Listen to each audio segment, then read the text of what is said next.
What the hell is this? Dope on your knees, you piece of garbage! Lieutenant Riker roared, smashing his baton onto the hood. Seconds after his crew had quietly slipped a white bag into the trunk. But a heartbeat later, the black man straightened, gripped Riker's wrist, and flipped him effortlessly, dropping the seasoned cop in one clean motion that stunned the entire patrol unit. No one expected the suspect to be Marcus Hale, the FBI director in his early 50s, secretly investigating cops who planted drugs just to inflate arrest numbers. Why would any officer dare drag justice through the gutter on a quiet suburban street? Who gave him authority to turn a warrant into a personal hunt? And what happens when the so-called suspect turns the planted evidence back on them? Hit subscribe, drop your city in the comments, and let us know if justice reached your neighborhood today. Afternoon light fell pale across the upscale neighborhood. Clean sidewalks gleamed, trees stood in neat rows, and a soft breeze skimmed along the glass of expensive houses. Marcus Hale, long-serving FBI director, was making a surprise field review. He wanted to see with his own eyes the complaints that had flooded into his office for weeks. Recent reports showed a spike in brutality, especially officers targeting black residents. Arrests, beatings, even shootings, all stamped resisting arrest, and then quietly scrubbed from official records. Marcus felt rot spreading inside a system he'd once served with absolute faith. A black SUV cruised slowly through the block, its polished body throwing a wavering strip of sunlight along the asphalt. Inside, Marcus kept the radio off, staring out at the motionless street. The calm felt staged, like a movie set built on fear, not safety. Notifications crawled across the dashboard screen. 2 more confrontations downtown. Unidentified black male assaulted at a gas station. No charges, no explanation, just another incident buried in code. Marcus tilted his head back, eyes closing for a moment as he tried to choke down the anger climbing his chest. Not far away, 3 officers lingered in a white cruiser. Lieutenant Riker, tall, 40s, with a dead-eyed stare, held a phone to his ear. The voice on the other end was cold, clipped. "Increase arrests on black civilians. We need numbers, not excuses." Riker smirked, nodding at nothing. "Copy that. You want stats? I'll deliver stats." He ended the call, leaned back, exhaled smoke, and muttered, "Forget reasons. Give me bodies." Officer Brent, early 30s, leaned beside him, grinning. "So basically, nail the black folks. Easiest way to boost the board." Riker turned, a cruel smile stretching his mouth. "Exactly. I'll teach them badge respect." In the back seat, Officer Morales chuckled. "Just don't film from the wrong side, or we're toast." Riker narrowed his eyes, killed the radio, and stared toward the street's far end. A sleek black SUV had just turned into the neighborhood, unfamiliar plates catching the light. Riker's grin sharpened. "Perfect."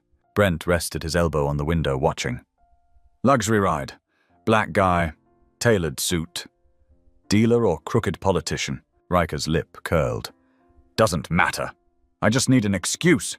He turned the key, tapped the siren once, and the cruiser rolled toward the SUV like predators circling a wounded animal. Marcus spotted the patrol car closing in through his rear-view mirror. He sighed, shut off the engine, and lowered his window halfway, neither nervous nor submissive, just very, very aware. He'd worked with countless departments nationwide, but the look staring back at him through the mirror chilled him. Riker exited first, sun bouncing off the silver badge pinned to his chest. He stopped a few steps from the SUV, voice rough and commanding. "Smells like weed. Roll that window all the way down." Marcus tilted his head slightly, tone calm but razor-edged. "You trust your nose that much?" Riker's hand drifted toward his holster, brow lifting. "Got yourself an attitude." The air seemed to solidify. Brent walked toward the rear, glanced at Riker, then spoke. "Sir, if you're clean, let us search the vehicle. Fair enough. Marcus answered, resting his hands on the wheel without moving his gaze from the mirror. I've got registration, insurance, everything in order. Which do you want first? Riker sneered. I want to see how long that mouth keeps going. He signaled Brent. Search it. I'm in the mood for some clean stats today. Marcus stayed motionless. He understood exactly what kind of game this was. In the slanting light, every shift of Riker's shoulders burned with hunger for dominance. Marcus watched Brent lean into the rear, pretending to check under seats while his other hand palmed a small bag of white powder. Brent turned away from the dash cam, smirking. Riker's eyes flashed with ugly satisfaction. Marcus inhaled, chest tight. The line between restraint and explosion thinned to a thread. He needed proof, not rage. Riker circled to the front, pounding on the hood. Out of the car! Hands on your head! His voice sliced through the neighborhood's quiet. Marcus remained seated. You have a warrant for this search, Lieutenant? Riker bent near the window, lip twisting. I am the warrant. From behind, Brent added, Looks clean, sir. Well, mostly. Riker walked to the trunk. Marcus saw the white bag glinting where Brent had just been. The air thickened. Even crickets seemed to fall silent. Riker straightened, voice dripping with fake certainty. Well, called it. That's enough to lock you away for years. Marcus met his stare without flinching. You just made a very serious mistake, Lieutenant. Riker chuckled. Only mistake was not stopping you sooner. He nodded, and Brent's hand settled on Marcus's shoulder. Step out. We'll discuss everything at the station. Brent said. Marcus opened the door and stepped out slowly. Sun warmed his face. The air smelled of dust and gasoline and something uglier. Riker eyed him from head to toe, malice in every glance. Funny seeing a black man dressed like a bank executive. Maybe you forgot where you belong, Marcus answered quietly. I belong to the law you're corrupting. The words made Riker's jaw tighten. Fists clench. You'll learn how to talk once you're in cuffs. Sweat rolled down Marcus's temple, but his gaze remained steady. Brent subtly flashed another packet of white powder. Riker caught the signal and smirked, giving a tiny nod. Marcus understood. Justice was being buried by the very hands sworn to uphold it. To fix it, he'd have to walk straight into the filth.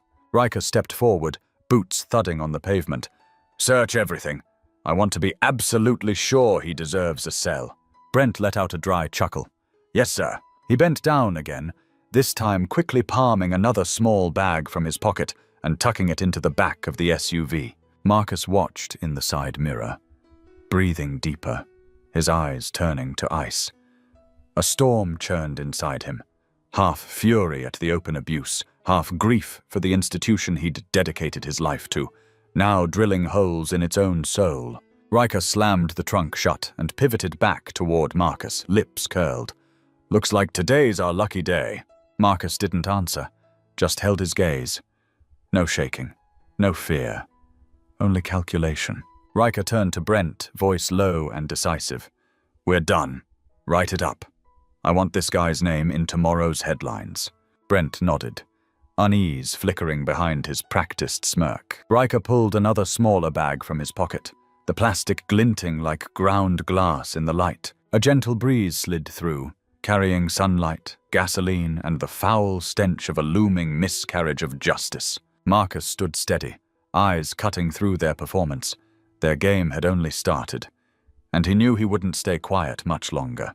The neighborhood remained unnervingly calm, sidewalks reflecting the late-day sun. Wind whispered through the trees, leaves rustling in rhythm. Far off, a brief burst of siren wailed, then died, as if signaling something understood only by those involved. Marcus stood beside the SUV, looking past Riker to Brent, who drifted toward the rear door. A tight glove already covered Brent's hand, his movements slow, deliberate, well-practiced. Brent scanned the area, then leaned toward the back door, mumbling, Won't take long. Camera's off angle. Riker nodded, voice dropping. Good. Don't leave prints. He watched his partner work like it was routine. Marcus didn't turn, but the mirror showed everything. He watched Brent's gloved hand holding a milky, plastic-wrapped bundle, pressing it along the edge of the seat. "Think about this," Marcus said evenly. Voice low. No threats. No raised tone. Brent paused, faint smile returning as if nothing unusual was happening. "Save it. I'm just enforcing the law." Smoothly, he slid the packet deeper into the seat gap like he'd done it dozens of times. Marcus tilted his head, catching Brent's eyes in the reflection. No fear. Just that arrogant, dead calm. Riker pounded on the windshield. "Registration and insurance," he snapped, sounding like the law in human form. Marcus didn't move. "Which one first? Registration or insurance?" His voice dragged across the moment like concrete. Riker froze for a beat. Then his face flushed. "What's with the attitude?" He smacked the hood, the sharp bang louder than birdsong and the distant hum of traffic. Brent opened the back door, scanned the interior, then crouched. "Car's clean," he called out, while his practiced hand nudged the hidden packet deeper into the corner. Riker gave a subtle, approving nod. "See anything?" Riker asked, half performative. Brent nodded. "Suspicious signs. Keep looking." Behind them, Morales remained silent, hand resting on his belt, expression unreadable, like he'd watched this dance far too often. Marcus quietly slipped his phone from his shirt pocket, opened the vehicle app, and remotely reset the dash cam angle. When Brent's hand withdrew, a faint click sounded. To anyone else, it was nothing. To Marcus, it was critical. The front camera now captured the hand pulling away, with the white packet still visible in the seat's corner. Riker stepped in close, planting himself in front of Marcus. "You're under arrest for possession of a controlled substance," he declared, voice rock solid. "You have the right to remain silent. Anything you say—" "I know my rights, Lieutenant," Marcus cut in. Gaze unbroken, voice cold enough to freeze the air. Brent returned, nodding smugly. Morales glanced once at Marcus, then looked away, wanting no part of this. Riker keyed his radio. "Suspect confirmed, narcotics found. Logging arrest, requesting system entry." Static-laced replies crackled back, unintelligible, but his urgency showed. He wanted this processed before anyone could intervene. Marcus scanned the street. Sunlight shimmered across the road, dancing over the patrol car's glossy exterior. This moment would define everything. Fight back now, and they'd stack a resisting arrest charge. Or he could wait for the right opening and hit them with the one weapon they couldn't spin. Undeniable proof. Brent snapped the cuffs open. "You'll need to kneel," he said. Marcus stayed upright. "I'll comply." Marcus replied, "As long as you understand what it means to plant evidence." Riker cut in, temper flaring. "I'm done getting lectures from fancy, educated punks. Down on your knees." Marcus lowered himself, resting on his knees, eyes locked on Riker's stiff, angry face. Wind swirled dry leaves into a little cyclone in the middle of the street. Riker motioned for Brent to grab Marcus's shoulder. At that moment, Marcus's smartwatch chimed. Unseen, the dashcam had auto-uploaded the incriminating clip to his private cloud, sending a duplicate straight to headquarters. Riker crouched, his face inches away, taunting. "Thought you were smarter than this. Expensive car, big-shot executive, hiding dope in the back seat. Pathetic." Marcus, lip bleeding slightly from a previous shove, answered calmly. "Nothing's more pathetic than a man hiding his fear behind violence." Riker stood and kicked the car door hard. "All right, haul him in. Another solid win for the day." Brent stepped forward, ready to clamp the cuffs. Just before he touched Marcus's wrist, a tiny alarm chirped on Marcus's watch. The vehicle system flashed an alert. "Suspicious activity, interior tampering recorded." Marcus turned his head, offering a faint, humorless smile. He'd just stacked the first brick in dismantling a rotten structure. At the far end of the block, a plain sedan rolled in quietly. A man in a grey suit stepped out, tablet in hand, scanning the scene with trained eyes Marcus recognized instantly. Marcus hadn't spotted him yet, but he knew the clock was ticking. Just a few more minutes, and everything would flip. No one could erase the footage of Brent's planted evidence now. A reckoning had begun in that honey-colored light. The men who believed they were the law had forgotten one thing. Truth always claws its way to the surface. Evening wind whipped through the line of houses, sweeping dry leaves around Riker's boots. He strode forward, badge flashing in the last rays of sun, and barked loud enough to rattle windows. "Out of the car! Hands on your head!" The command cracked through the air like a gunshot. Marcus stayed seated, gaze level, voice firm. "Do you have a warrant to search this vehicle?" Riker bent down, thin smile stretching across his face. "I am the warrant," he replied, like due process was just a joke he'd heard too many times. Brent stepped closer, hand resting dramatically on his holstered gun. The faint leather creak sent a chill down the block. "Out of the car," he repeated, tinged with excitement. Marcus opened the door. His foot touched pavement, sunlight stabbing his eyes. In that moment, he saw contempt in Riker's stare, appetite in Brent's, and hesitation ghosting across Morales' features. The air felt heavy. The only sound loud in Marcus's ears was his own heartbeat. "I request an explanation for this arrest," he stated, each word clear and measured. Riker ignored him, flicking a signal. Brent instantly grabbed Marcus's arm, wrenched him from the SUV, and drove him to his knees. "On your knees, trash!" The impact cracked through the quiet street. Marcus kept silent, hands laced behind his head, eyes fixed on the dull concrete. For several seconds, no one spoke, until a sudden punch smashed across his face. Blood spilled from his lip, metallic tang mixing with the hot plastic smell of sun-baked pavement. Riker watched, satisfaction glinting in his eyes. "Write it up. Resisting an officer." Morales' pen shook as he scribbled the false report. Marcus turned his head, voice soft but cutting. "You're making a grave mistake." Riker inhaled sharply and leaned close to his ear. "Mistake?" he hissed. "My mistake was ever letting people like you walk upright." He straightened and gestured. "Tie him down!" Brent shoved Marcus's shoulder. "Your first mistake was being born with that skin." The words sliced like ice. Marcus lifted his head, staring into Brent's hate-clouded face, seeing the decay of a man who believed power excused everything. He breathed, blood still trailing from his mouth, but stayed quiet. Riker kicked Marcus in the shoulder. "Look up!" Marcus raised his head, eyes eerily calm. "You've just put yourself on a federal investigation list." Riker laughed harshly. "Investigation list? Who the hell do you think you are?" He yanked Marcus up by the collar. "Around here, I'm the law. No feds are saving you." Brent lifted his phone, snapping photos. "Evidence," he said, crooked grin in place. Morales looked away, shadowed eyes refusing to meet Marcus's gaze. Marcus's hands trembled slightly from pain, but his eyes were razor sharp. The radio crackled again. Riker's voice. "Suspect secured, narcotics verified, requesting backup transport and commendation review." The reply came clipped and cold, devoid of empathy, just like the men standing over Marcus. Riker dropped the radio, turning to his team with gleeful energy. "Good day, gentlemen. Solid collar, guaranteed bonus." "What do you call bonus points for a crime, Lieutenant?" Marcus asked, voice hoarse but eyes still bright with defiance. Riker paused, contempt gleaming. "I call it achievement." He yanked Marcus's collar again. "Stand up. I want a clean shot of your face." Marcus struggled upright, back straight, chin lifted. For a fleeting moment, both Riker and Brent felt strangely unsettled.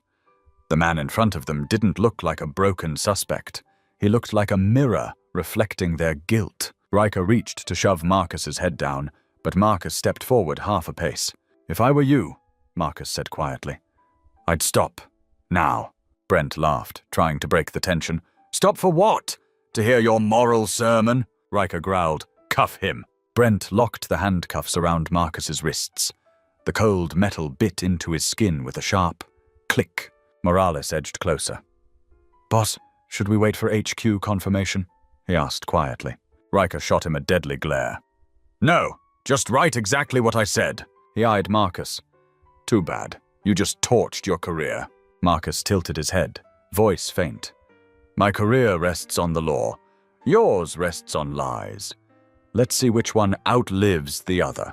Riker slammed him against the SUV, his head striking glass with a dull thud. Silence followed, broken only by Morales' pen scratching across the report. Wind kicked dust into the air, carrying the iron scent of Marcus's blood. He closed his eyes, inhaling, shoulder and jaw burning. In his mind, he saw the dash cam icon pulsing, recording, like a tiny flame in suffocating darkness. He didn't need to argue. Every insult, every blow, every planted bag was preserved. Riker raised a hand. Brent stepped in, yanking Marcus's wallet free. "Let's see who this clown is." Brent flipped it open, sifting through cash, license, cards. A small metal object slipped free, clinking against the pavement. All three men looked down. Sunlight glinted off the engraved words. Federal Bureau of Investigation, Director. Morales froze, color draining from his face. Brent bent, picked it up with a shaky hand. Boss, this looks..." Riker snatched it away, his smirk gone. His eyes skimmed the inscription, narrowing. "Probably fake," he muttered, less certain now. Marcus lifted his head, gaze locking onto Riker's. "You just assaulted the FBI director," Marcus said, voice strained but clear. "And every second of it is on record." Riker's fingers clenched around the badge, veins bulging. He forced out a broken laugh. "The FBI director, driving a regular SUV. Cheap fake." Brent glanced between them, doubt slowly pushing aside his arrogance. Morales stepped back, nearly stumbling. A gust of wind scattered their fresh report pages. Riker's eyes darted around, something unhinged flickering within. He shouted, trying to drown out his own fear. "Take more photos. File him as a drug suspect. If that badge is real, I still don't care," he barked. "On this street, I decide the law." Marcus remained silent, still holding his gaze. In that look, Riker suddenly saw himself reflected in a mirror only guilt could polish. Panic twisted with rage. He kicked Marcus in the leg. Marcus collapsed, breath ragged. Riker turned away, slipping the badge into his pocket, like hiding a loaded secret. But in his head, distant sirens were already howling, warning that his flawless bust had become his trap. The badge rolled from Marcus's wallet earlier, spun once, then lay still on concrete, the engraved letters glowing like a blade in the light. Morales was first to fully register the inscription. "Lieutenant, this might be legit," he stammered. Riker stepped forward, snatched the badge from Brent again, glancing at it before snorting. "Cheap knockoff," he said, though his hand trembled at the edges. Brent swallowed hard, saying nothing, eyes shifting between Marcus and Riker, doubt carved into his features. Marcus raised his head, voice low but sharp. "You just put your hands on the real director of the FBI." The moment thickened, time stretching. Morales stood frozen. Brent glanced sideways at Riker, waiting for a reaction. Riker forced a brittle laugh and jammed the badge into his shirt pocket like tossing away trash. "Director my ass," he scoffed. "Around here I'm the law. His tone had a new edge, defensive, bordering on desperate. He stared at Marcus, trying to crush that unshaken calm. "Get his picture," Riker ordered. "I want his face in the system fast." Brent hesitated, then lifted his phone. Flash after flash captured Marcus, bloodied, cuffed, yet standing tall with steel-cold eyes. Marcus looked straight into the camera.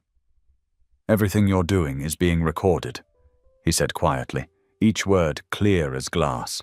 Riker squinted, stepping closer, voice dropping. "Good. Let them see how cops deal with arrogant punks," he hissed. Brent stepped back half a step. Morales stared at Riker's pocket, where the badge weighed heavier than lead. A breeze drifted down the street, carrying gasoline fumes and hot air off the asphalt. Marcus didn't move. He watched Riker like a man who already knew the ending. Riker's fist slammed into Marcus's chest, hammering him against the car door. The impact echoed. Marcus gasped, chest burning, but his stare stayed fixed. "Write it up," Riker exhaled, resisting arrest. Morales' handwriting turned uneven. Brent pocketed his phone quietly, avoiding everyone's gaze, especially Marcus's. Marcus bowed his head, voice rough. "I don't need you to believe me. When the truth comes out, you'll be standing before a disciplinary board." "I'll never see one," Riker barked with a laugh.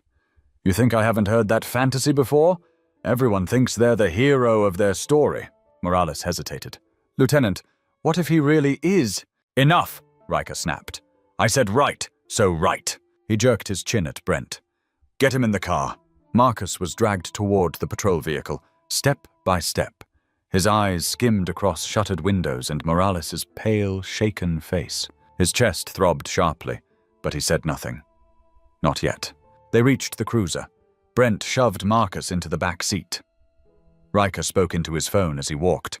Narcotics suspect detained. En route to station. Report filed. Requesting commendation. An ambulance siren wailed closer, slicing through the neighborhood noise. Riker turned, annoyance in his eyes.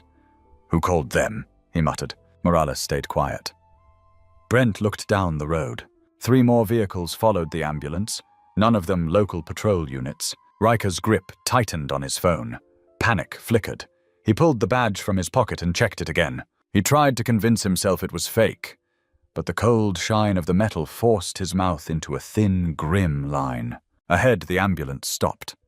A man in a grey suit, mid-50s, stepped out carrying a briefcase. Riker exhaled hard and shoved the cruiser door open, forcing his face into neutrality as he got out. Inside the car, Marcus closed his eyes, inhaling slowly. His ribs ached, his jaw throbbed, but his resolve didn't budge. In minutes, Riker's performance would collapse. The badge burning in Riker's pocket would become the blade severing his untenable career. The ambulance siren still whined, red lights flashing off glass towers. The air stretched thin, like a cable about to snap. Riker stood in front of the cruiser, hands on his hips, trying to look unfazed as the ambulance doors flew open. Paramedics rushed out, followed by the man in grey. The city's police chief, Lawson, barely set foot on the pavement before shouting, "What the hell did you just do?" His voice ripped through the block, erasing whatever swagger Riker had left. Morales jerked upright. Brent whipped his head around. Riker froze, face turning to stone. "You know him?" Riker asked weakly. Lawson didn't answer immediately. He shoved past a medic checking Marcus and leaned over the bloodied, dust-covered man. "That's Marcus Hale," he growled. "Director of the FB." The sentence hit like an explosion. Everyone stopped. Brent stared, then looked back at Lawson. "No way. He's bluffing." Lawson spun and slapped Riker so hard the sound cracked the air. "Shut up!" Lawson snapped. "The whole city's about to erupt. You just turned a routine patrol into a national crisis." Riker staggered, clutching his cheek, eyes unfocused. Marcus was lifted onto a stretcher, face streaked with blood, eyes never leaving Riker. There was no rage, no plea, just a cold warning that tightened Riker's throat. Sweat soaked Riker's back. Watching Marcus being loaded into the ambulance, he muttered, "If he lives, we're finished." Brent heard him and nodded slowly. "Then don't let him live." There was no joke in Brent's voice anymore. His eyes no longer resembled those of a cop, but of a man who'd already crossed every line. Lawson stood in the street, barking orders at the medics. "Get him to the high-security wing. No one touches him without my signed authorization." His shoes hammered the pavement as he turned on Riker. "How long you been playing this game? 6 years? 8? And you still didn't recognize Marcus Hale?" Riker bit his lip, blood seeping from Lawson's slap. He had no badge showing," Riker stammered. "Looked like some imposter." Lawson's voice dropped to something dangerous. "Then why'd you beat him? Why fake a drug charge? You got footage showing him holding anything?" Brent jumped in. "Chief, everything happened fast. We followed standard procedure." Lawson glared. "Standard procedure doesn't land a man on a stretcher like that." Morales stared at the ground, silent. Riker threw a quick look at Brent. Something passed between them. Brent stepped back, pulled out his phone, and slipped behind the ambulance, out of sight. He typed quickly. "Is it done? Need cleanup at hospital tonight." His thumb hovered, then hit send. The phone buzzed. "Message sent" appeared briefly. Brent pocketed it, returning with a blank expression. Riker watched the ambulance speed away. The badge in his pocket felt like it was scorching through his shirt. He knew this wasn't over. Marcus's echo lingered in his mind. "You just put your hands on the director." Lawson pulled out his own phone, pacing away. Initiate emergency protocol, Lawson ordered.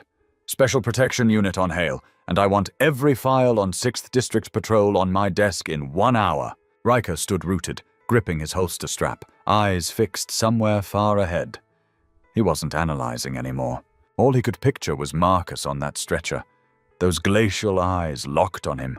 Brent stepped close, whispering, "If he survives and talks, we're done." Riker's hands shook, but he said nothing. A strong gust sent loose incident reports skittering across the asphalt. Everything they'd staged began drifting away like blown paper, while the men who'd crossed the line stood frozen in a fear no one dared to name. The ambulance tore toward Central Hospital, carrying the one man this city had just made the colossal mistake of attacking. Sirens screamed above the warehouse district later, red and blue cutting the smoky air. Armed units ringed the industrial blocks, weapons drawn. Inside, fire and smoke wrapped around steel beams like a suffocating fog.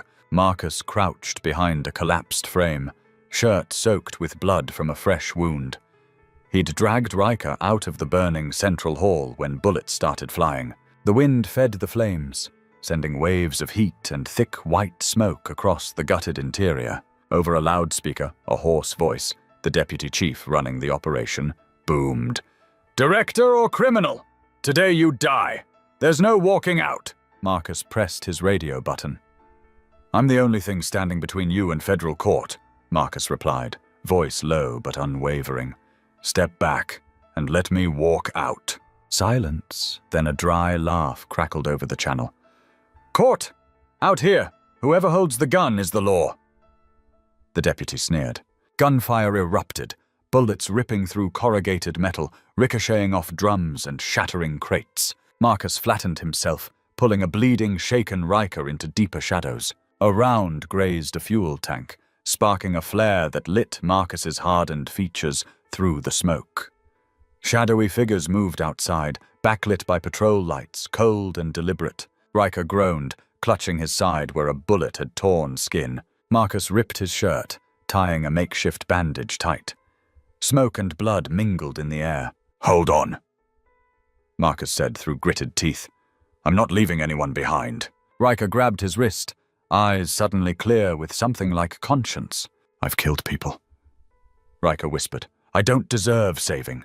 Marcus met his gaze, steady in the chaos. "But you can save thousands. If you die, every scrap of evidence dies with you." Riker's breath hitched. "They'll never let you live. Even if you walk out, they'll wipe everything." Marcus shook his head. "Not if I get what you're carrying. Out of here." Another burst of fire rocked the warehouse. A team breached a side door, rounds shredding wood and steel. Flames spread to ammunition crates, popping small explosions that grew into rolling blasts. Marcus dragged Riker toward a steel door labeled Technical Room. He shouldered it open, and they slipped inside. The cramped space reeked of burnt wiring and melted insulation. Firelight pulsed red across the walls. Marcus set Riker down, checking his side again, hands trembling from fatigue and blood loss, though his expression stayed focused. "Anything you still haven't told me?" Riker stared at him, breath weakening. "The drive," he said. "I brought it."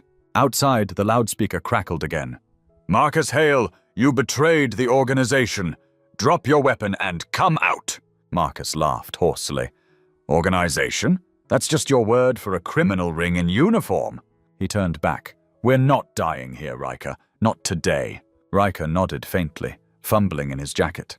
He pulled out a small object wrapped in blood-streaked tape. "It's all on this," he whispered. Marcus saw the grimy USB glint. "Everything," Riker rasped. "Orders to round up black civilians, transfer sheets, files from Lawson's vault. I copied it all." Another explosion rattled the ceiling, dust raining down. Lights flickered and died. Marcus grabbed Riker's collar. "Stay with me. There's a north exit." Riker shook his head, giving a faint, tired smile. "There's no US anymore, Marcus. Only you." Before Marcus could argue, Riker pressed the USB into his palm and squeezed. "Finish it! Don't let people like me die for nothing!" His eyes were unnervingly calm. Riker shoved Marcus away and staggered upright. "Riker, don't!" Marcus shouted, but it was already too late. Riker charged out with a pistol in one hand and a detonator in the other. His footsteps pounded through the smoke. Gunfire rang out, his silhouette swallowed by flame. A blinding white blast followed.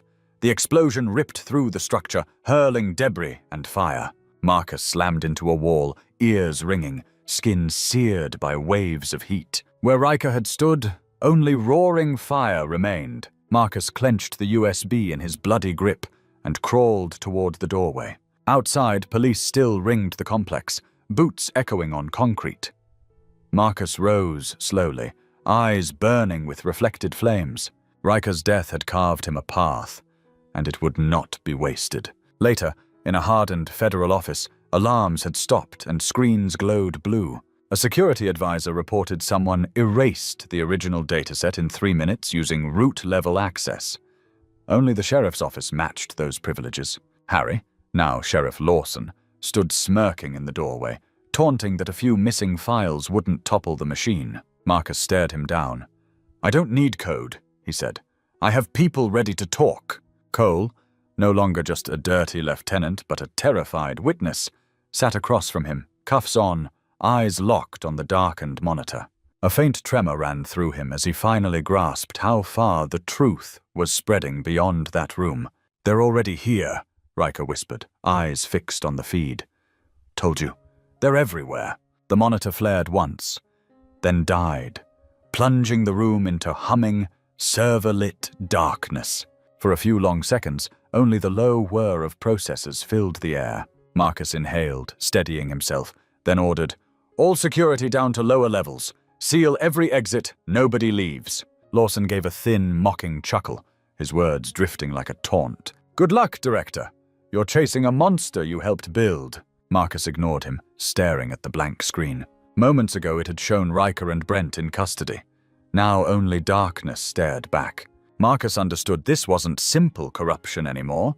It was a hidden structure rewriting reality to survive. Red emergency lights snapped on overhead, bathing the office in blood-colored glow. A security lieutenant burst in, panting. "Sir, our storage servers just got mirrored to the open net. Whole personnel database went out, not just warrants." He gasped. "Everyone's files."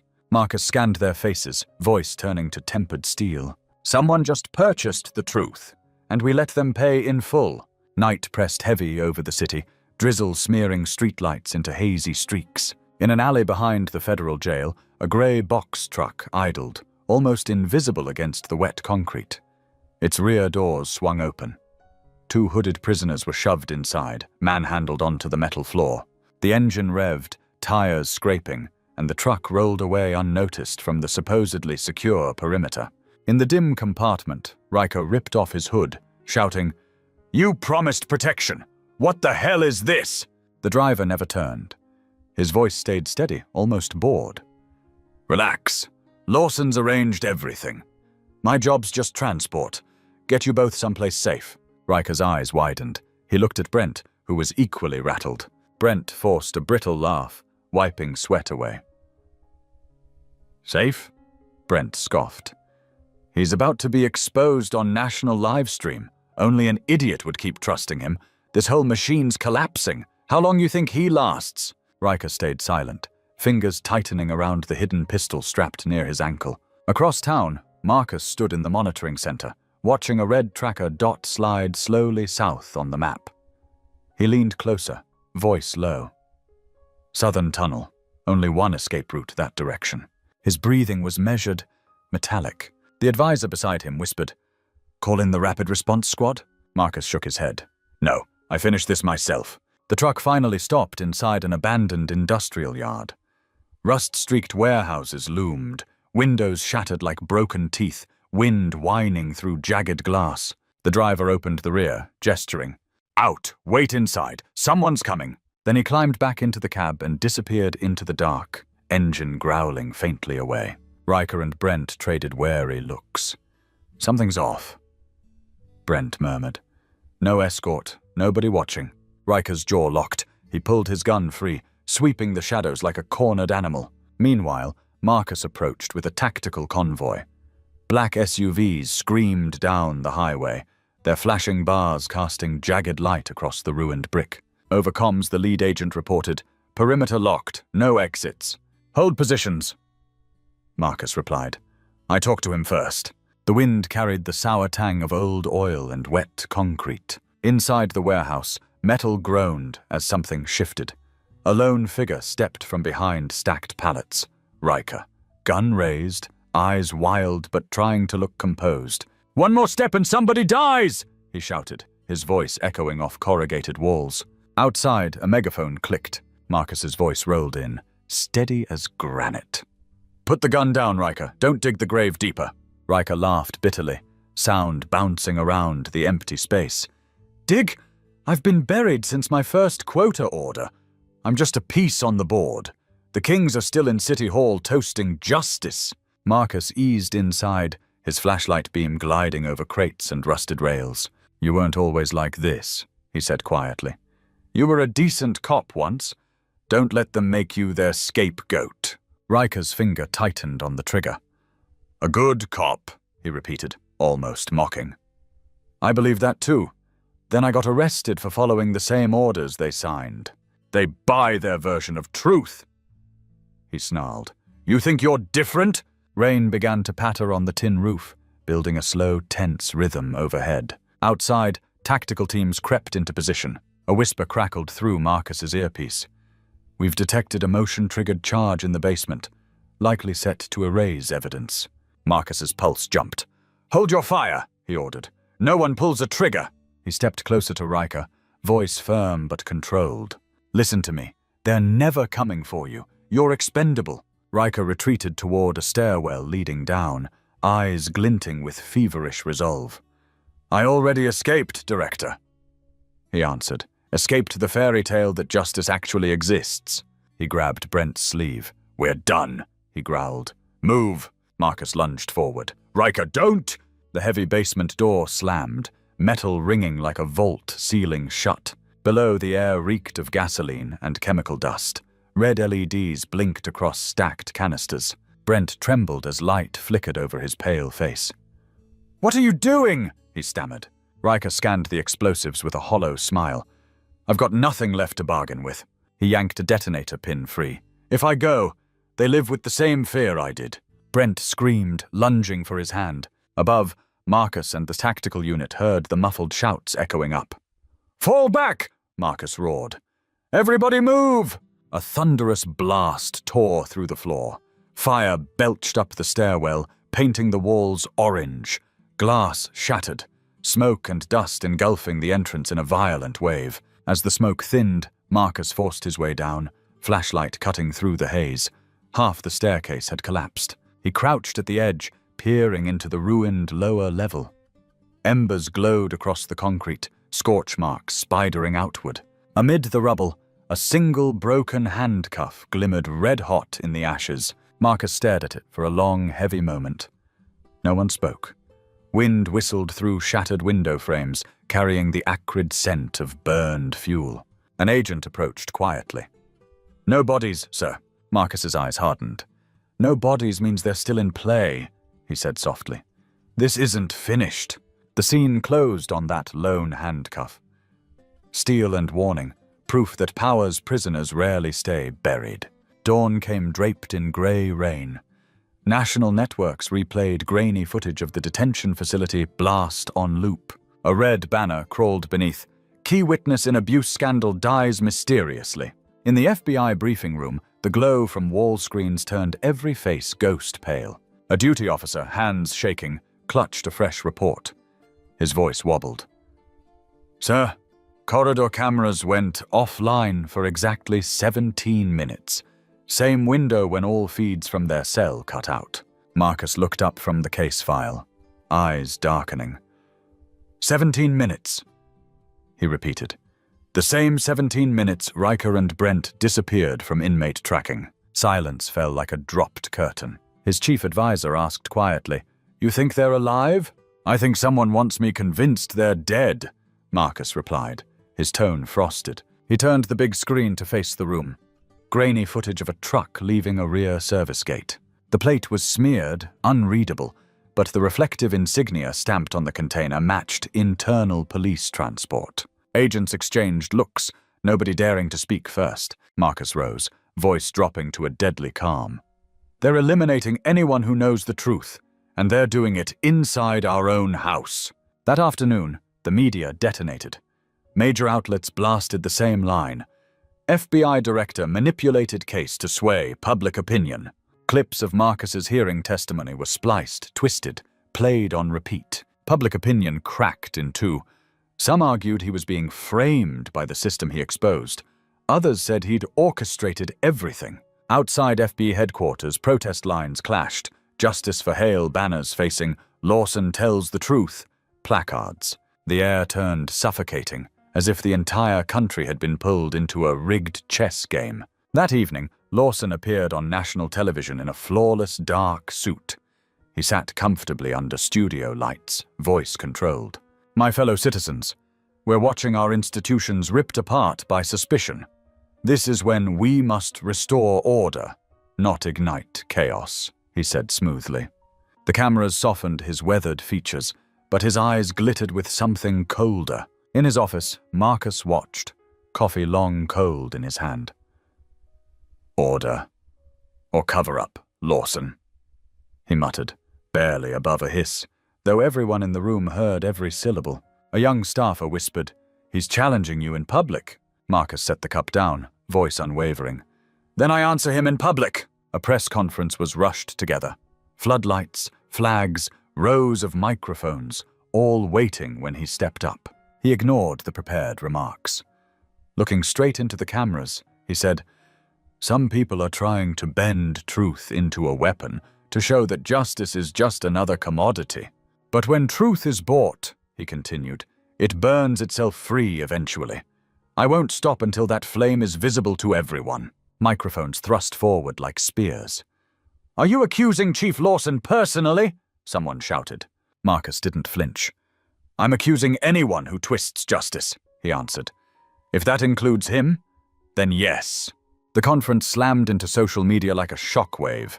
International outlets called it open war between federal investigators and internal police power. That same night, Lawson countered with a private interview.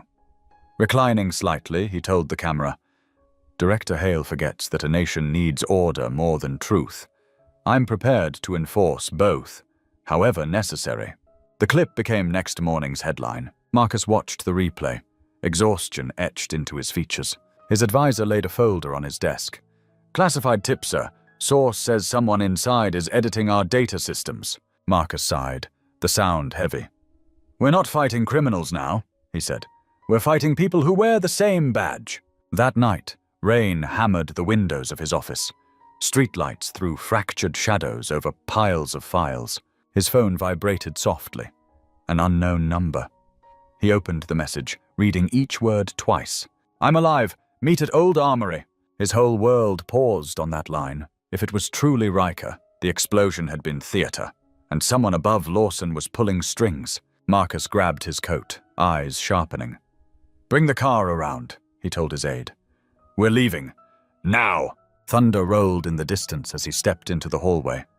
Outside, the sedan's headlights glowed on rain-pocked asphalt. Wind whipped the edge of his coat as he looked south, toward the derelict armory district where ghosts refused to stay dead. He parked short of the warehouse, beams cutting through low fog.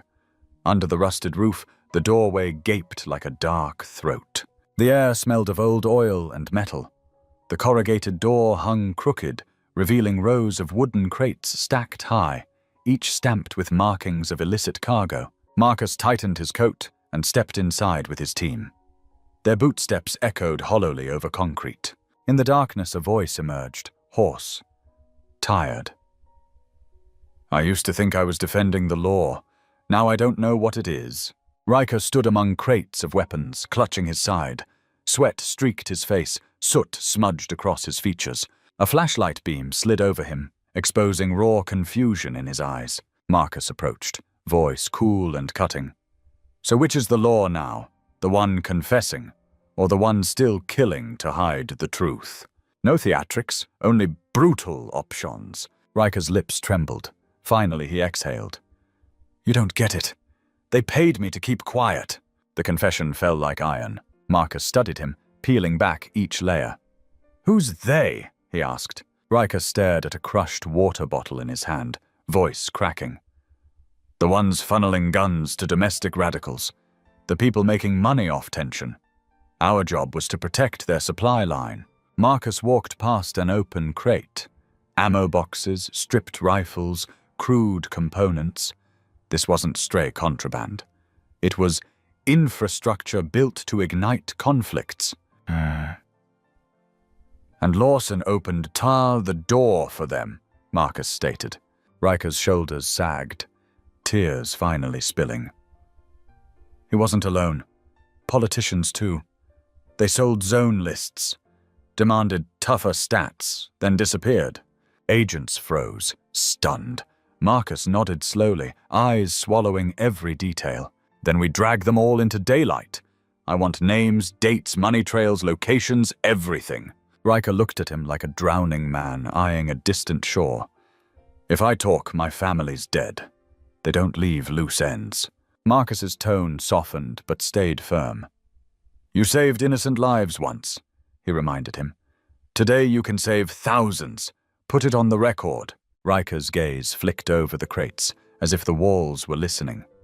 Finally, he muttered, There's a shadow funding route through charity fronts.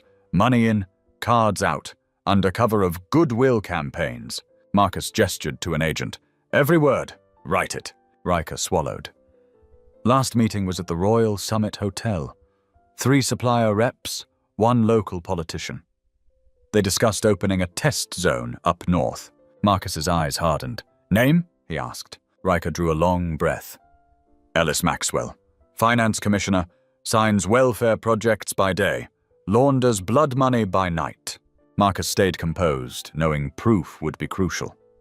We'll need documented transfers, final payees, everything, he said. Riker shut his eyes. There's a backup drive. I encrypted transaction logs on my phone and hid the location. Guarantee my family's protection and it's yours. Marcus met his stare. I will, but you stay cooperative. Every shipment, every recipient, every face in that room. An agent whispered, We've got bloodstains on multiple crates. Looks like something went bad here recently. Marcus nodded toward the open boxes. Good. That's our physical link to trafficking charges. Riker fished out a crumpled scrap, coordinates and a number scrawled in haste. Marcus scanned it, passing it to forensics. Priority transmission. Loop in financial crimes immediately. Riker's voice shook. They don't just sell guns. They fund sniper crews, stage chaos, then cash in when cities beg for more security. Marcus spotted counterfeit banners and fake protest gear. Corruption, fear, commerce, all in one tight knot. When did you sign on? Marcus asked. Riker stared into nothing. When quotas got unreal, they paid us, shielded us, then reminded us who really owned us. Marcus shut his eyes briefly, then opened them with renewed fire. We start here. I relocate your family, move you to a secure site. Then you testify live, under lights. When that truth hits the air, they'll have nowhere left to vanish. Riker half laughed, half sobbed. If I live to see them stripped naked in court, maybe that'll be enough. Silence settled.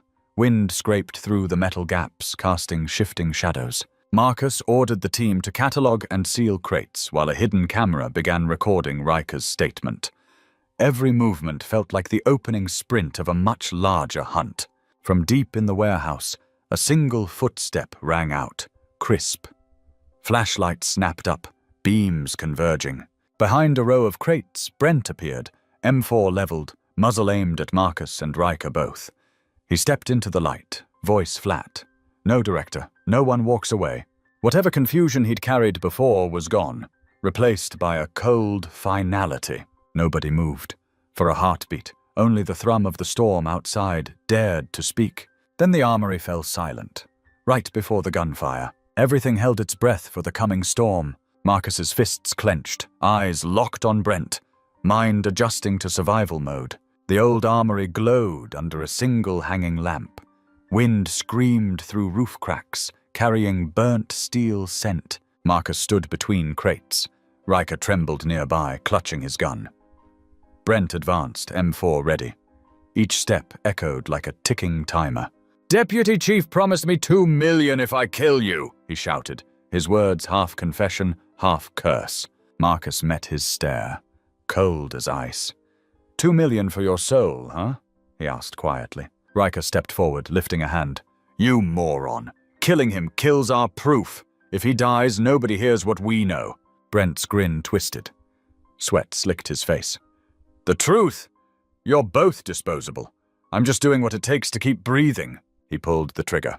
The first shot screamed past, sparking off a steel crate. Marcus dove behind a rack as gunfire erupted, echoing like thunder inside the steel shell. A bullet slashed across Riker's shoulder, dropping him with a strangled groan. Marcus leaned out, firing back. Short, precise bursts.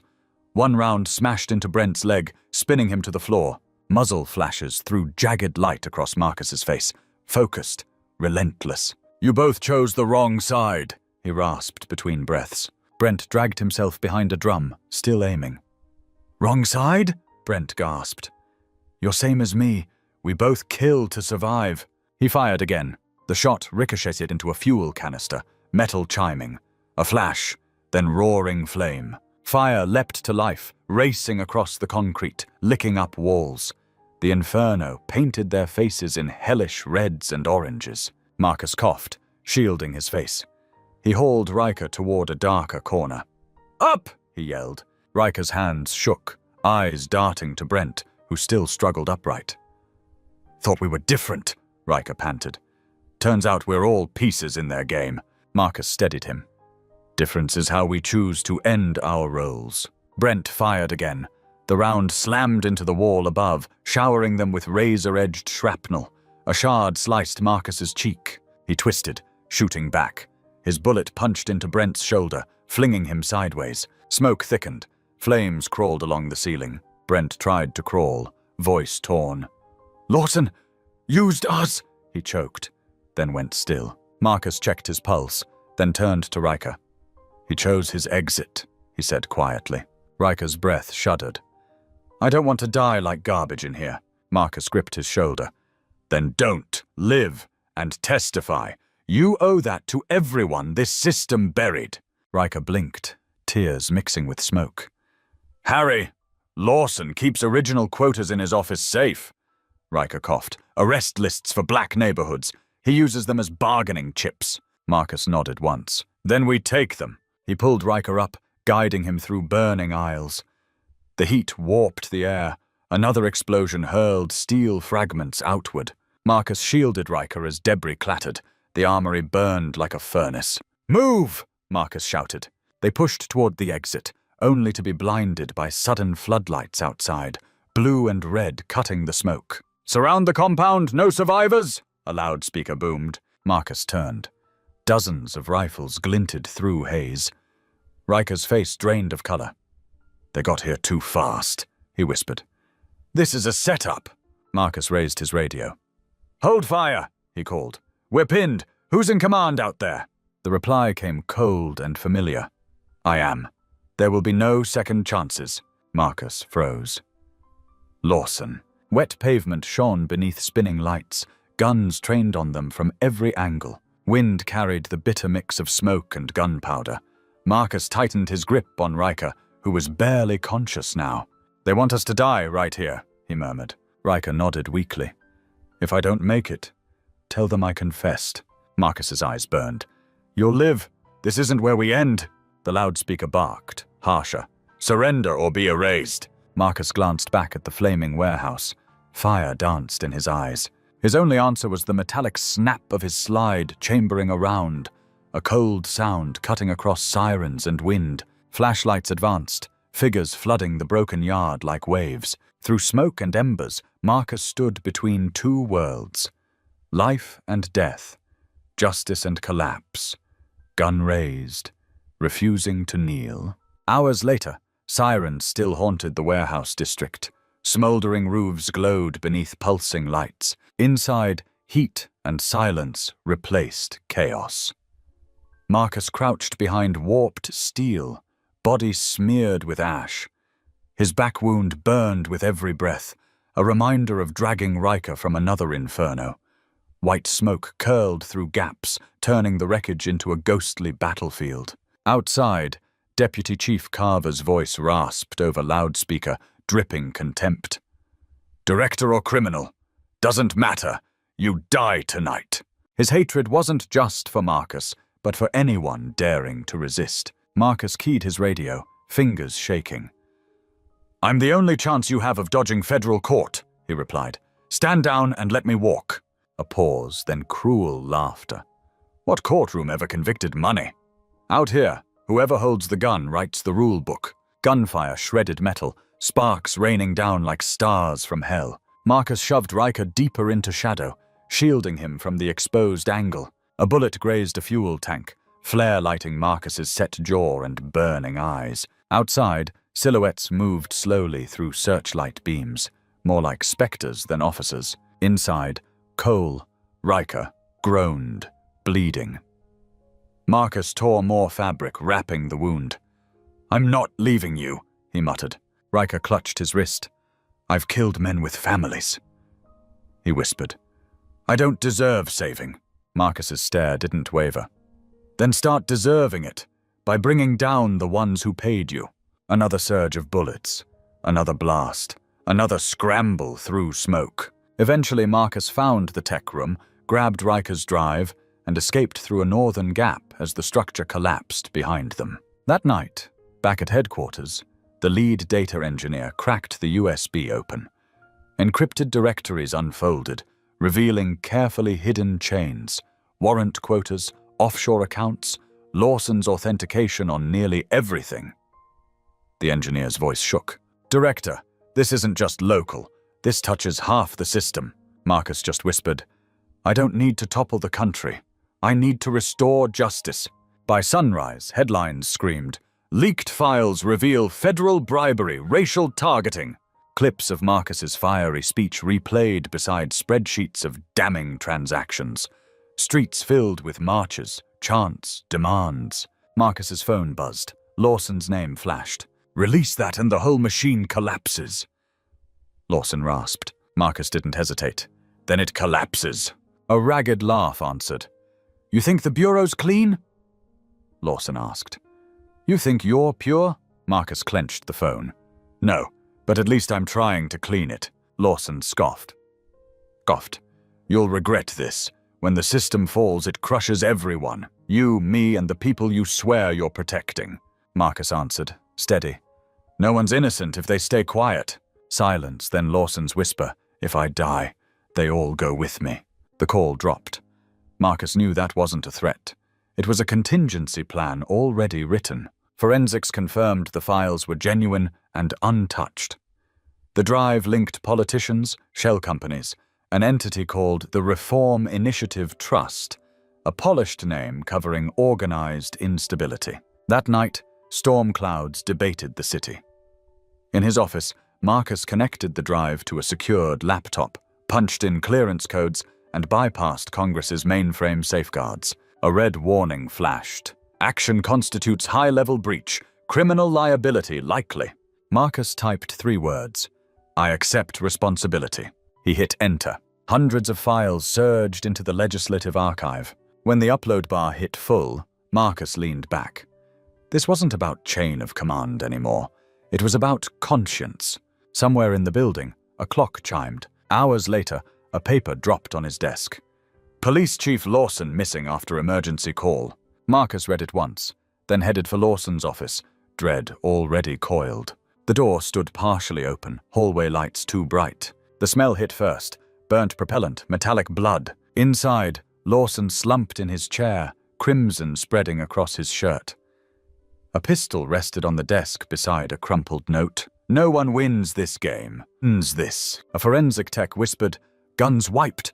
Signs of struggle before the shot." Marcus scanned the scene. This wasn't remorse. It was cleanup. If he died to cover for them, Marcus said quietly, "I'll live long enough to expose every name he protected." Wind slipped through a cracked window, flipping the note so the words flashed once more. no one wins. Marcus knew that was wrong. Someone was still playing. Next morning, a heavy grey sky pressed over the Capitol. Outside the Capitol building, crowds swelled behind barricades, journalists, activists, citizens, faces turned toward history's next swing. Inside, the main hearing chamber buzzed with anxious energy. Every seat taken, senators, DOJ brass, staff attorneys, cameras mounted like artillery. Every screen across the country tuned in. The heavy doors opened. Silence rolled through as Marcus walked in. Black suit, straight shoulders, faint scar along his cheek catching the overhead light like an old wound. He stepped to the podium, placing a thick file and the sealed drive. The committee chair leaned forward. "Director Hale, what do you bring to this body today?" Marcus scanned the room, cameras aimed squarely at him. "I have 284 names," he began. "People detained without cause whose only crime was the color of their skin. I also have proof these weren't accidents, but policy," he said. Gasps fluttered. He opened the folder. Photos and redacted reports appeared on the towering screens behind him. Bruised faces, shredded clothing. Arrest forms stamped "Special Objective." A senator rose, voice trembling. "Are you asserting under oath these orders came from senior officials? Do you have authorization trails?" I do," Marcus replied. "But the man who signed them is dead. Found in his office with a wiped gun and no struggle. An execution, not a suicide." He lifted the drive.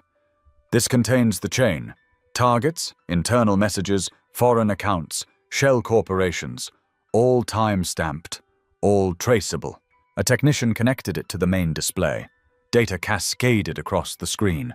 Transaction logs, flow charts, agency codes. Some committee members leaned so far forward their chairs creaked. Others shrank back, suddenly intent on their notes. A younger senator asked, "If this is accurate, large parts of law enforcement will have to be dismantled. Are you ready to bear that responsibility?" "Yes," Marcus answered. "Because if the system's foundation is injustice, it has to fall before anything honest can stand." He rested his hand on the folder. "I once believed justice was a wall, solid, unchanging," he said. "I was wrong. Justice is a fire. Without truth, it goes out. When it's corrupted, it has to burn through lies to be reborn." The chamber shuddered with emotion. Some clapped, others shouted objections. The space turned into a battlefield of ideals. A reporter called, "Director Hale, do you fear for your life now?" Marcus looked straight into the lens. "If justice costs me my life, I'll pay it. I'm not running." Outside, hashtags trended worldwide. Survivors and families watched from living rooms and sidewalks, hearing their pain echoed from a marble hall that had once ignored them. After hours, the gavel fell. As Marcus descended from the podium, applause and stunned silence collided. He walked the hallway like a man stepping past the point of no return. The Capitol doors opened on a storm of voices. Rain-scented wind whipped through banners. "Justice for all. Reform now." Reporters lunged forward. "How does this end?" one shouted. Marcus kept walking. "It doesn't," he said. "Justice just took its first full breath." Flashes popped like lightning. An engine roared nearby. A black SUV smashed through barricades, tires shrieking. "Down!" someone screamed. Marcus turned as a blinding explosion ripped across the square, heat punching the air from his lungs. Fire rolled outward. People were thrown like rag dolls.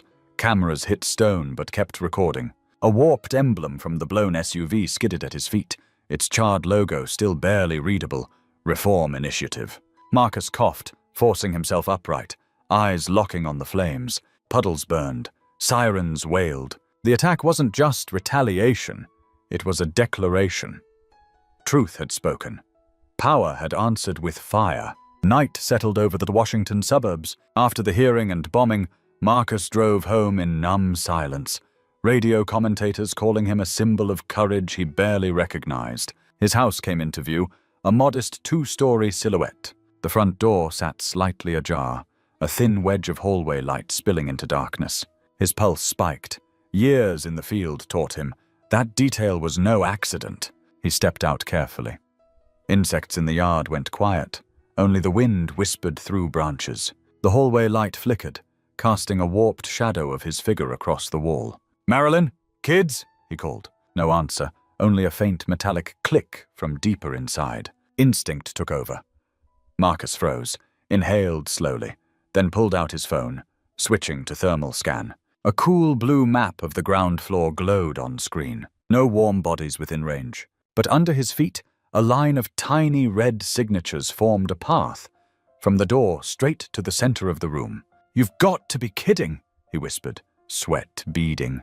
He lifted the rug carefully, revealing copper filaments feeding pressure sensors wrapped in carbon, military-grade booby traps. Someone had wired his home like a battlefield and vanished. Family photos smiled down from the walls, now just ghosts from before the war came inside. The intercom crackled. A distorted voice filled every speaker. "You think you've won, Director Hale?" Neutral, neither male nor female. Marcus steadied his breathing. "Who are you?" "We're the ones you never dared investigate," the voice replied, now shifting from room to room. "We don't need you dead. We need you quiet. Erase the FBI main server if you want your family back," it said. Outside, a sniper's scope winked in the dark. Marcus gripped his pistol, knowing the war had finally come home, and from here on, justice would either rise fighting or drown in permanent shadow. Lesson 1. Power without accountability is always dangerous. For those of you who have lived through the long arc of American history, from Jim Crow signs to civil rights marches to body cam headlines, the story of Director Marcus Hale may feel painfully familiar. You know what it means when a man in a uniform says, "I am the warrant." That isn't law. That's raw power. On a quiet, well-kept street, 3 officers tried to turn a respected black man into a statistic, with a few bags of white powder and a falsified report. Many of you have seen versions of this before. Neighbors stopped for fitting a description, young men roughed up and then charged with resisting. Whole neighborhoods treated like enemy territory. What shocks the younger generation no longer surprises you, but it still hurts. Hale's beating, his blood on the pavement, and the casual cruelty of Riker and Brent echo a hard truth older Americans understand in their bones. When power stops answering to anyone, it always turns against the people it's supposed to protect, especially the most vulnerable. That is why oversight, cameras, written policies, and independent review boards are not anti-police. They are pro-justice, and they protect honest officers as much as citizens. Some of you remember when there were no cameras, no phones to record, no independent hotlines to call. A man's word against an officer's usually died in a back office drawer. Watching Hale quietly reset his dash cam, upload evidence to a secure cloud, and let the truth speak for itself can feel like a small kind of redemption for all the times there was no proof. The tools are new, but the lesson is old. Power must be watched, questioned, and held to account, or it becomes the very thing our Constitution was written to restrain. Lesson 2.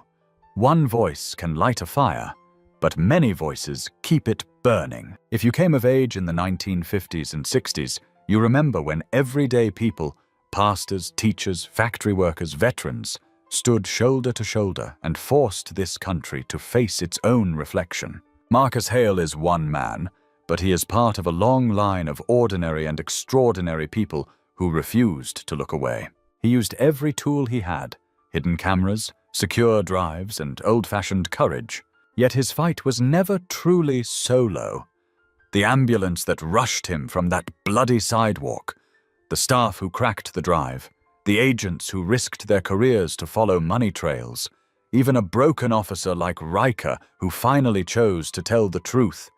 Each of them became a strand in a rope strong enough to pull corruption into the light. Older Americans know this pattern well. You have watched church basements fill with volunteers, union halls buzz with strategy, and family tables turn into planning rooms. The lesson here is as old as the Republic. A single brave soul can spark change, but it takes a community of people willing to speak, listen, and stand together to keep that flame alive when the system pushes back.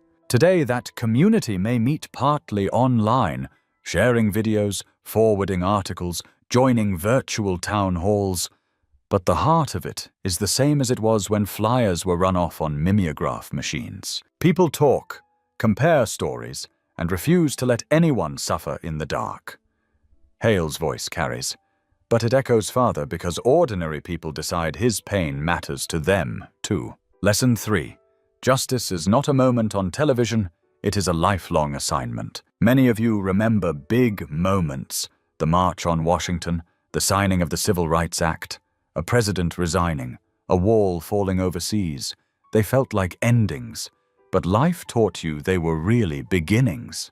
Marcus Hale's testimony before Congress, with screens flashing numbers and names, looks like a climax in a movie. The bomb that explodes outside the Capitol feels like the final act. But for those of us with gray hair and lined hands, we know better. Real justice is not a single hearing, a single headline, or even a single hero. It is the quiet, grinding work that continues after the cameras shut off and the crowds go home. It is rebuilding trust block by block after years of fear. It is rewriting policies, retraining officers, rebuilding data systems so they cannot be edited in the dark. It is comforting families whose loved ones were lost to stats instead of justice. Older Americans understand that each generation inherits both progress and unfinished business. Hale uploads the truth, but someone else, maybe your grandchildren, will decide what to do with it tomorrow. In that sense, justice is less like a speech and more like a relay race, with each of us carrying the baton as far as we can before we hand it off. Like any long race, there are stretches when you are tired, discouraged, even tempted to sit down on the curb and let someone else run. But Hale's story suggests something different. That your experience, your memory of what this country has already survived, is still needed. Conclusion: what we leave behind. For those 65 and older, Marcus Hale's battle is not just another thriller. It is a mirror held up to the country you have watched rise, stumble, and rise again. You also know what it means to keep fighting anyway, for your children, your grandkids, and the neighbors who will live with the consequences of what we do now. The planted drugs, the falsified reports, the hidden money, even the bomb in the square. All of it asks the same question. Will we accept a comfortable lie or endure the hard work of telling the truth? And the lesson Hale's story presses on all of us is simple. As long as we are alive, we still have a say. We can still vote, speak, write, march, and demand better. Justice may be bruised and bleeding on the pavement today, but with enough hands lifting together, it can still stand back up. Our grandchildren will either inherit a country where truth is for sale, or one where people remember that even in our 70s and 80s, we chose to stand on the side of justice. Friends. After walking through Marcus Hale's ordeal, the planted drugs, the brutal beating, the bomb outside the Capitol, I'd really like to hear from you. In your lifetime, have you seen moments when ordinary people stood up and forced the system to change, even a little? Do you believe exposing the truth from inside the system, like Hale did, is enough? Or do we need something deeper to fix what's broken? Please share your thoughts in the comments. Tap like and subscribe to my YouTube channel so we can keep learning, remembering, and fighting for real justice together.